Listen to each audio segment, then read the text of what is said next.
Предполагам, всеки от вас има някакво хоби, с което запълва свободното си време.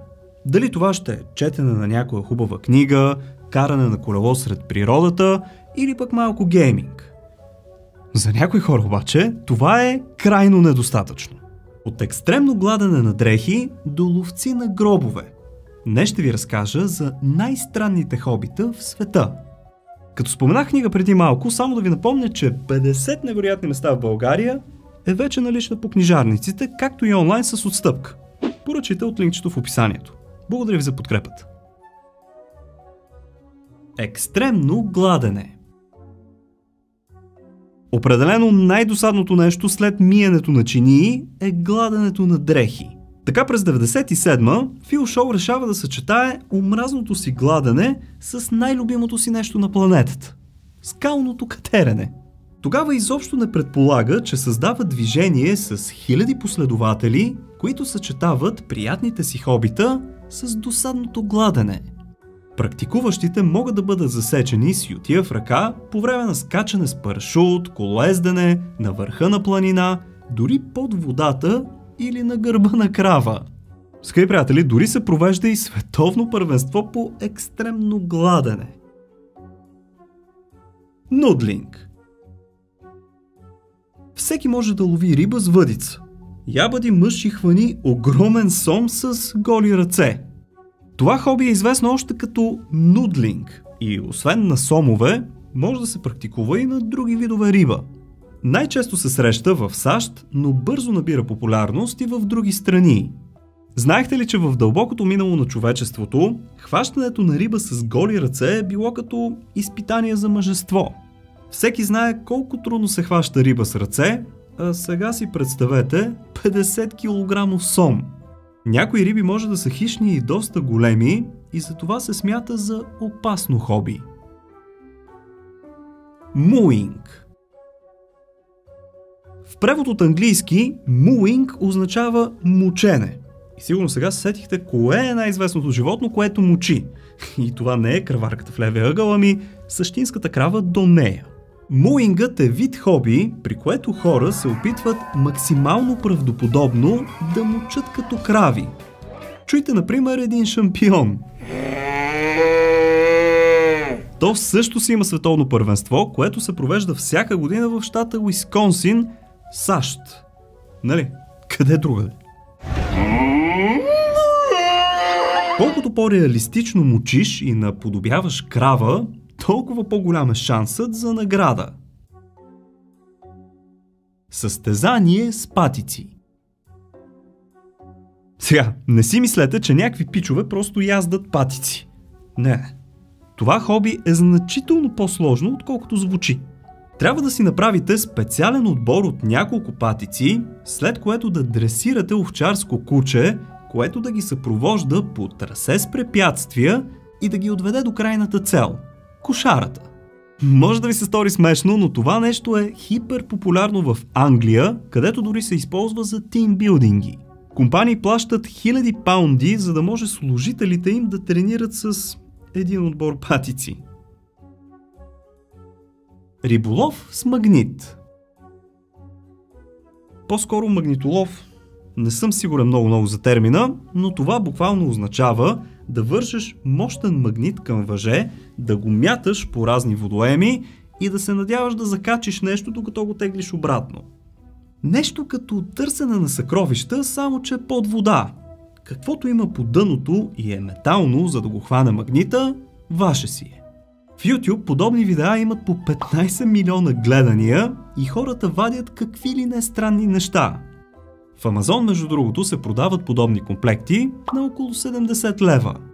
Ако вие искате да ловите само че отстъпки в интернет, може да използвате промокода CLASH12 за OzonBG, проверяйте, защото от време на време се променя, и The Clasher за Ardes. Въвеждайки ги всеки път, освен намалението, помагате много на канала, за което ви благодаря. Търсене на съкровища. Спомняте ли си, преди 2 години вече организирахме The Clasher's Quest, където ловяхме съкровища из градовете в цяла България. Геокешингът е същото нещо, само че на глобално ниво. Това е хоби, в последствие превърнало се в игра, която използва сателити, за да намерите малки кутии с съкровища. Те могат да бъдат разменяни между участниците в търсенето. То, между другото, може да ви отведе до интересни места, които не познавахте във вашия град, и трябва да ви кажа, че само в района на София има около 300 кутии. Като се замисли, това е нещо като Pokemon Go, само че с реални неща. В кутиите, когато ги откриете, има какво ли не. Може да си вземете нещо, както и да оставите друго, но винаги трябва да въведете името си в дневника. Не знам за вас, но на мен това ми звучи интересно. Фотобомбинг. Този термин означава да застанеш нежелан в кадъра на някоя снимка, съзнателно или не. Пол Ярол обаче е вдигнал левела и е измислил цяло едно ново хоби, при което намира местоположението на новинарски екипи, които предават на живо, и влиза в кадър зад журналиста. Обикновено просто стои зад рамото на водещия и не прави нищо. Вече има доста последователи на това хоби, които изминават огромни разстояния, само и само да застанат в кадър на някоя новинарска емисия. Кучешки прически. Отдавна в България вече си имаме салони за красота за домашни любимци, като между другото прическата на едно Йорки, например, струва 3-4 пъти повече отколкото моят. Ма какво се прави? По света, скъпи приятели, вече има друга мода. Ексцентрични прически на домашни любимци. Това, разбира се, са предимно кучета. Котките биха се самоубили, ако изглеждат така. Има дори цели състезания в Англия в тази дисциплина. Колкото по-откачено стилно, забележете, хем откачено, хем стилно направите вашето куче, толкова по-голям е шансът ви за грабването на голямата награда от $30 000. Топки от кал. То бива вече да нямаш какво да правиш, ама чак пък да отидеш до неасфалтираната улица в квартала ви, да вземеш кал и да правиш топки, е малко прекалено. В Япония, не се очудва между другото, това е изкуство и се нарича Хикаро Дороданго. Не знам, сигурно идва от българските дарадонги, но както и да е. Целта е да се направи съвършенно кръгла топка от кал, което се оказва по-трудно отколкото звучи. След това трябва да се изсуши и да се полира. Минус точки, ако е грапава или пък се напука. Да я знам, японците казват, че това ги успокоява. Ние като че ли в България се успокояваме, като правим топченца от други неща. Пух от пъпа. Знаете, че когато се съблечете, е съвсем нормално да откриете шушулчица в пъпа ви с цвета на пуловера, който сте носили досега. Преди около 30 години австралиецът Греъм Баркър стартира хоби, при което тези пухчета се събират. За това време той е събрал цели 22 грама в 3 отделни буркана, което не изглежда много, ама за 30 години толкова. Сигурен съм, че в момента вече проверихте дали не се е събрал някакво пухче и обмисляте дали и вие да не почнете да си ги събирате. Драконови лодки. Аз съм тренирал гребане в Пловдив, но си признавам, че състезанията с драконови лодки изглеждат доста по-интересно. Днес това е широко разпространено хоби по целия свят, превърнало се дори в официален спорт, но произходът му всъщност е от древен Китай преди близо 2000 години. Обикновено в драконовата лодка има 20 гребци, разделени по 10 от всяка страна. В задния край на лодката има треньор, а отпред барабанист, или така нареченият барабан на отбора. Чрез ритмични удари подпомага командите на треньора и надъхва гребците. Нещата са стигнали толкова далеч, че дори има лего с драконови лодки. Да прецакаш машините за играчки.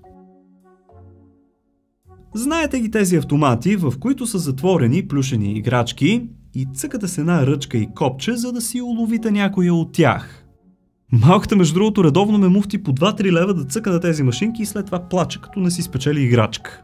Един IT специалист от Китай обаче, с името Чен Житонг, е разгадал алгоритъма на машините и всеки път си тръгва с цял чувал играчки. Цялата работа била, че определен брой пускания на ръката са меки и само погалва играчката.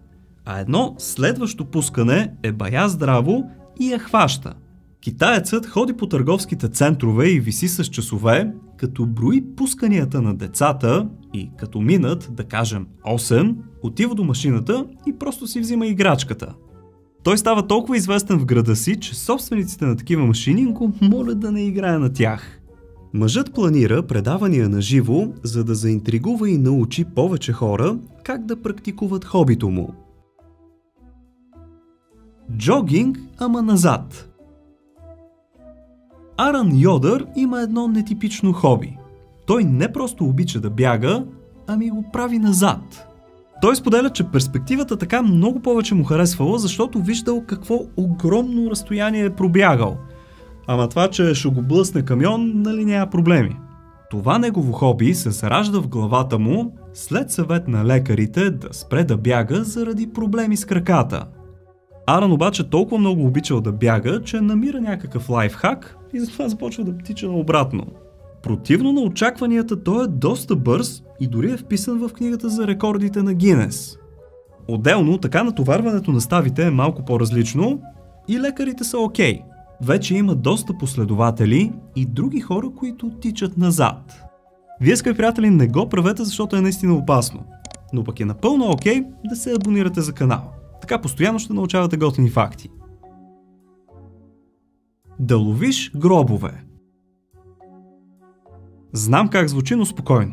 Никой не краде надгробни плочи. Надявам се. Марк Дапс е човека, което стартира едно наистина необикновено хоби с все повече практикуващи. Той посещава места, където са погребани известни хора и се снима до надгробните им плочи. Бил е на гробовете на Бетовен в Виена, на Шопен в Париж, на Мартин Лутер Кинг в Атланта, Джон Кенеди, Брус Ли и много други. Да съдиш всичко. Представяте ли си като хоби да завеждаш съдебни дела за щяло и нещяло? Има един такъв индивид и това е американецът Джонатан Ли Ричес, който влиза между другото в книгата за рекорди на Гинес като най-спорният човек в историята.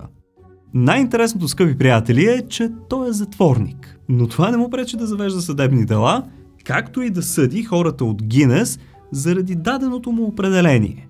Завеждал е дела срещу бившия американски президент Джордж Буш, сомалийските пирати, Бритни Спирс, Марта Стюарт и дори Стив Джобс. Също така е завел дело срещу Платон и Нострадамус. Според него не били прави. Някои от подсъдимите по делата му дори не са лица, ами обекти. Той съди Айфеловата кула, че е грозна, и Римската империя заради поробването. Борба с насекоми. Хората от край време обичат да гледат как други хора или пък животни се пердашат едни други. Фази очевидно им е доскочало и вече сборват дори и насекоми, че дори залагат за победител. Обикновено борците са бръмбари носорози, които са силно териториални и агресивни. Често се бият до смърт. Някои от участниците дори си имат треньори и арени, на които да спортуват. Така усъвършенстват уменията си в боя. Град от хартия. Сега, наясно сме, че яките хобита отнемат време. Но, скъпи приятели, бихте ли отделили 65 години от живота си за нещо? Едва ли.